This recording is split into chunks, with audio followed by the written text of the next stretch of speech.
Europe needs a law that secures that protection, and the Media Protection Act will do that, because if we are defending the media, we are also defending our democracy.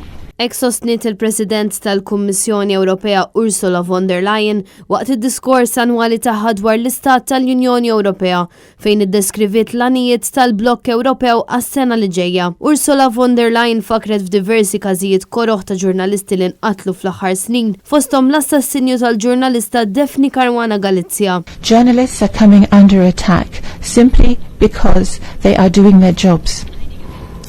Some are threatened, intimidated or beaten up. Others tragically murdered. Daphne Caruana Galizia, Jan Kuciak, Peter de Vries. Their stories may differ in the detail, but they have one thing in common.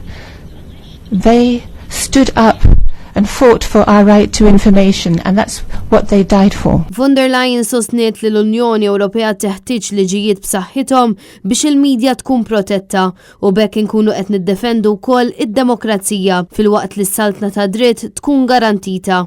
Fuq tema differenti, Ursula von der Leyen fakret fl-arar u n-nirien li seħħew matul is-sajf f'diversi pajjiżi filwaqt li għamlet referenza r-rapport maħruġ mill-IPCC dwar it-tibdil fil-klima, sfida li hija biss riżultat tal-bniedem. Hija saħqet li jekk ma nemnux lil għajnejna stess għall-inqas irridu nsegwu x-xjenza. Von der Leyen sostniet li l-Unjoni Ewropea se tipproponi 4 biljuni addizzjonali għal finanzjament fuq kwistjonijiet marbuta mal-klima. Iżda żiżdet tajt li wasal iż-żmien li pajjiżi kbar bħall-Istati Uniti jridu wkoll iżidu fl-impenn tagħhom. Intant fid-diskors annwali tagħha von der Leyen wedet aktar għajnuna umanitarja għall-Afganistan. Qalet ukoll li l-2022 se tkun is-sena Ewropea dedikata għaż-żgħażagħ.